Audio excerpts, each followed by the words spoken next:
آئیے نہایت ادب و احترام کے ساتھ اپنے آقا اور مولا حضور تاجدار مدینہ سرور قلب سینہ حضور نبی کریم علیہ الصلاۃ والتسلیم کی بارگاہ اقدس میں نہایت عقیدت و احترام کے ساتھ ہدیہ درود پیش کریں۔ پڑھیے اللہم صلی علی سیدنا مولانا محمد وعلی آل سیدنا مولانا محمد کما تحب و ترضی بان تصلی علیہ صلی اللہ علی نبی الامی وعلی آلہ صلاۃ و سلام علیک یا رسول اللہ صلاۃ و سلام علیک یا حبیب اللہ علیک الصلاۃ والسلام۔ خطبہ مسنونہ کے بعد کلام مقدس کی جس آیت کریمہ کی تلاوت کا شرف حاصل کیا ہے، اس میں اللہ رب العزت ارشاد فرما رہا ہے کہ اے محبوب، ہم نے آپ کو خلق عظیم عطا فرمایا ہے، ہم نے آپ کو بلند اخلاق کا مالک بنایا ہے، ہم نے آپ کو عظیم اخلاق والا بنایا ہے۔ اور اس قرآن مقدس کی آیت کریمہ کو مکمل طور پر سمجھنے کے لیے حضور نبی کریم علیہ الصلاۃ والتسلیم کی سیرت مبارکہ کے ان واقعات پر نگاہ کرنی ہوگی اور انہیں دیکھنا ہوگا کہ حضور نبی کریم علیہ الصلاۃ والتسلیم کی حیات طیبہ میں پیغام حق اور ہدایت کے لیے جب حضور نبی کریم علیہ الصلاۃ والتسلیم نے کارہائے عظیم انجام دینا شروع کیے تو اس وقت آپ کو مشرکین مکہ اور دشمنان اسلام اور حضور نبی کریم علیہ الصلاۃ والتسلیم سے بغض و عناد رکھنے والے لوگوں سے کیسی تکلیفیں اور مصائب ملے، اور آپ نے کس خندہ پیشانی کے ساتھ اور کس بلند اخلاق کے ساتھ ان تکالیف کو، ان مصیبتوں کو برداشت کیا اور صبر فرمایا۔ حضرت عائشہ صدیقہ رضی اللہ تعالیٰ عنہ سے مروی ہے کہ آپ سے کسی نے پوچھا کہ حضور نبی کریم علیہ الصلاۃ والتسلیم کا اخلاق کیا تھا، تو آپ نے ارشاد فرمایا کہ حضور نبی کریم علیہ الصلاۃ والتسلیم کا اخلاق قرآن تھا۔ اب قرآن تھا یہ تو ایک عام بات ہے، لیکن سمجھیے کہ قرآن مکمل کتاب ہے ہدایت کے لیے۔ ھدی للمتقین الذین یؤمنون بالغیب، ہدایت ہے ان لوگوں کے لیے جو ایمان لائے غیب پر۔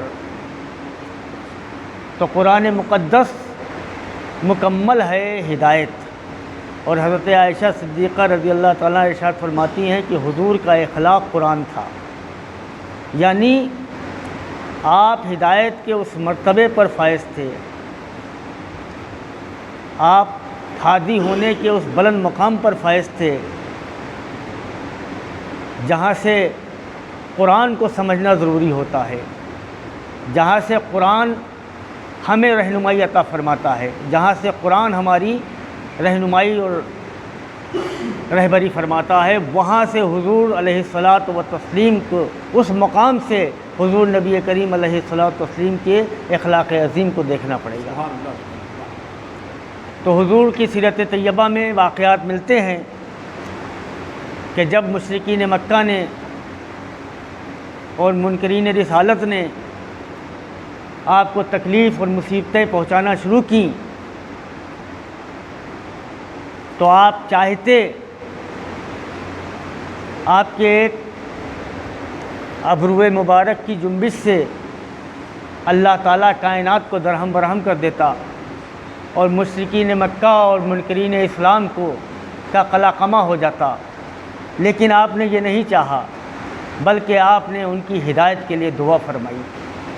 آپ نے فرمایا کہ یہ ہمیں پہچانتے نہیں ہیں، اللہ انہیں ہدایت دے دے کہ یہ ہمیں پہچان لیں، یہ ہماری بات کو سمجھتے نہیں ہیں، اللہ انہیں اتنی سمجھ دے دے کہ یہ ہماری بات کو سمجھ سکیں۔ یہ ہمارے پیغام کو نہیں سمجھ پا رہے ہیں، اللہ تعالیٰ انہیں اتنی عقل اور اتنا شعور دے دے کہ یہ ہمارے پیغام کو سمجھ سکیں۔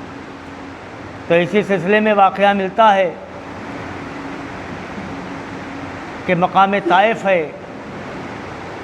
اور حضور نبی کریم علیہ الصلاۃ والتسلیم تبلیغ اسلام کے لیے تشریف لے گئے ہیں،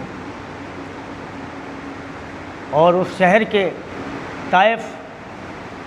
مکے سے کچھ سو کلومیٹر کی دوری پر ایک شہر ہے جو چاروں طرف سے پہاڑوں میں گھرا ہوا ہے، پہاڑوں کے درمیان بسا ہوا ہے، مشہور شہر ہے۔ یہاں سے لوگ جو نوکری کرنے جاتے ہیں اس میں زیادہ تر لوگ طائف میں بھی جاتے ہیں، طائف میں بھی رہتے ہیں، انہوں نے دیکھا ہوگا، پہاڑوں سے گھرا ہوا ہے۔ تو جب حضور نبی کریم علیہ الصلاۃ والتسلیم وہاں تشریف لے گئے تو وہاں کے منکرین اسلام اور دشمنان رسالت نے کچھ اوباش لڑکوں کو، کچھ بدتمیز لڑکوں کو، کچھ ناکارہ لڑکوں کو انعام کا لالچ دے کر اس بات پر آمادہ کر دیا کہ وہ حضور نبی کریم علیہ الصلاۃ والتسلیم پر پتھروں کی بارش کریں۔ چنانچہ جب آپ شہر میں آپ نے قدم رنجہ فرمایا تو وہاں کے اوباش لڑکوں نے، بدتمیز لڑکوں نے آپ پر پتھر باری شروع کی انعام کے لالچ میں، اور اتنے پتھر مارے کہ حضور نبی کریم علیہ الصلاۃ والتسلیم کے جسم اقدس سے اتنا لہو نکلا، اتنا خون مبارک نکلا کہ آپ جو جوتیاں پہنے ہوئے تھے وہ جوتیاں خون سے بھر گئیں، لبریز ہو گئیں۔ اسی وقت اللہ رب العزت کو جلال آیا اور اس نے پہاڑوں کے فرشتے کو آپ کی خدمت اقدس میں بھیجا، اور پہاڑوں کے فرشتے نے آ کر یہ عرض کیا کہ حضور نبی کریم علیہ الصلاۃ والتسلیم اللہ تعالیٰ ارشاد فرما رہا ہے کہ اگر میں پہاڑوں کا فرشتہ ہوں، اگر آپ مجھے اجازت دیں تو میں ان دونوں پہاڑوں کو اس طرح ملا دوں تاکہ طائف کی پوری آبادی اس میں پس جائے اور ختم ہو جائے۔ حضور نبی کریم علیہ الصلاۃ والتسلیم نے ارشاد فرمایا کہ نہیں، میں اللہ سے یہ دعا کر رہا ہوں کہ اللہ انہیں ہدایت عطا فرما دے، یہ مجھے پہچانتے نہیں ہیں پہچان لیں، یہ میرا پیغام نہیں سمجھ پا رہے ہیں سمجھ لیں۔ یہ تھا آپ کا خلق عظیم، یہ تھا آپ کا اخلاق۔ حضور نبی کریم علیہ الصلاۃ والتسلیم اخلاق کی اس منزل پر جلوہ فرما تھے جہاں ابو جہل جیسے ناکارہ اور بدتمیز اور نااہل آدمی سے سابقہ تھا، جو حرم شریف میں آپ کو نماز پڑھنا مشکل کیے ہوئے تھا۔ جب آپ نماز کی حالت میں سجدہ فرماتے تھے تو وہ اور وہاں کے کچھ اوباش قسم کے لوگ آپ کے پشت انور پہ اونٹ کی اوجھڑی رکھ دیتے تھے۔ اونٹ کی اوجھڑی آپ دیکھتے ہوں گے کہ بھینس ایک جانور ہوتا ہے جس کی اوجھڑی ہوتی کتنی زیادہ ہوتی ہے، تو اونٹ کی کتنی بڑی ہوتی ہوگی، وہ آپ کی پشت مبارک یعنی پیٹھ مبارک پر رکھ دیتے تھے تاکہ آپ سجدے سے نہ اٹھ سکیں۔ کتنی تکلیف آپ کو ہوتی۔ بسا اوقات رسی کا پھندا بنا کر آپ کے گردن مبارک میں ڈالا ہے اور اسے کھینچا ہے تو اس کی وجہ سے آپ کے گردن مبارک میں زخم ایسے آ گئے ہیں، درار ایسی پڑ گئی ہے، آپ نے برداشت کیا ہے اور دعا فرمائی ہے کہ اللہ انہیں ہدایت دے دے۔ بدلہ حضور نبی کریم علیہ الصلاۃ والتسلیم کی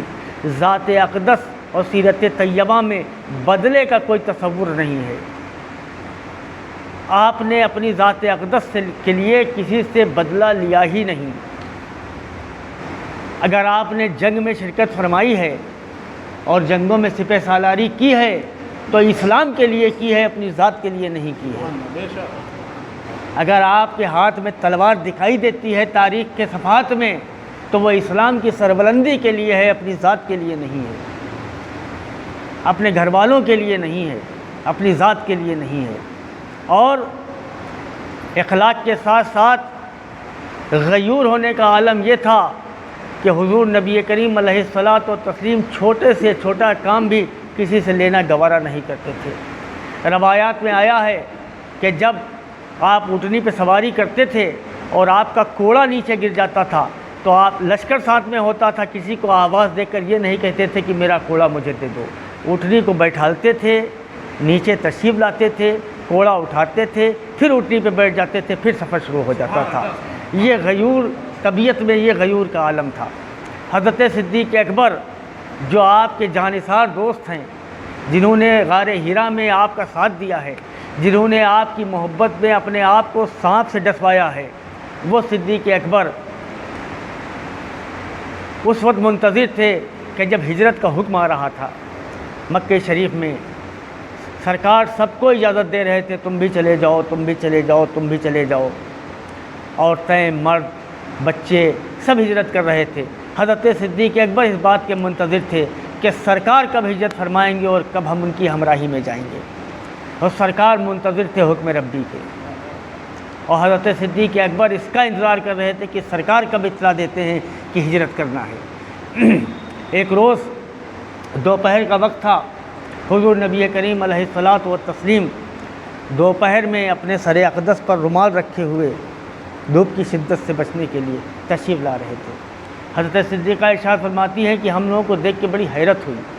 کہ حضور اس دوپہر میں تشریف لا رہے ہیں۔ اس کی وجہ یہ ہے کہ عرب کی تہذیب میں دوپہر میں نکلنا معیوب سمجھا جاتا ہے، وہ ان کے قیلولہ کا وقت ہوتا ہے، آرام کا وقت ہوتا ہے، دوپہر میں نکلنا وہ اچھا نہیں سمجھتے ہیں۔ اس لیے حیرت ہوئی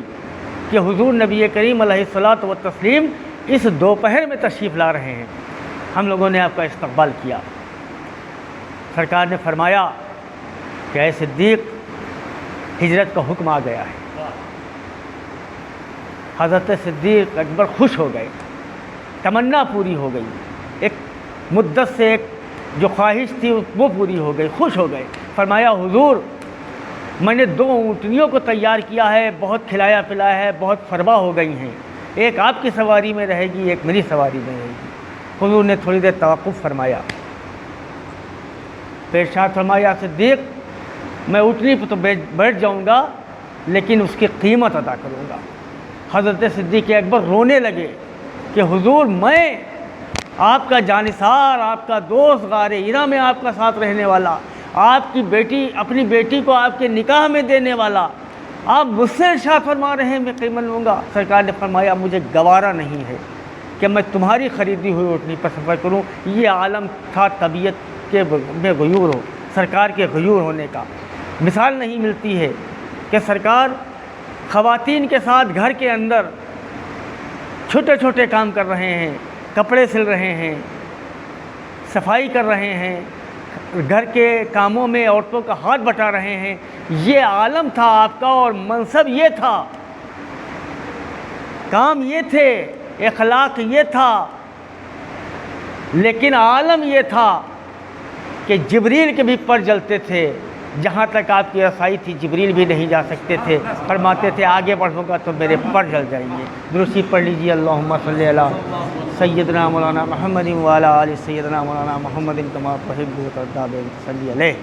بہرحال اس رب العزت نے جب یہ چاہا کہ اس کے جاننے اور پہچاننے والے پیدا ہوں،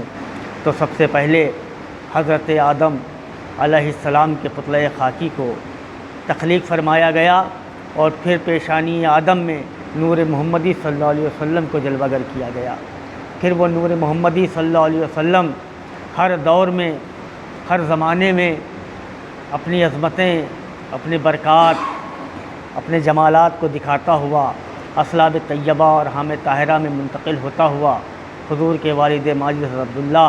اور ان سے آپ کی والدہ ماجدہ حضرت آمنہ خاتون کے سپرد ہوا۔ وہ نور مقدس جب پیکر بشریت میں اس عالم میں تشریف لایا تو ربیع الشریف کا مہینہ تھا، 12ویں تاریخ تھی، دوشنبے کا دن تھا، صبح صادق کا وقت تھا۔ تمام ملائکہ حضور کے در اقدس پر بسط تعظیم و ادب صلاۃ و سلام کا نذرانہ پیش کر رہے تھے۔ آئیے ہم آپ بھی کھڑے ہو کر صلاۃ و سلام کرتے ہیں۔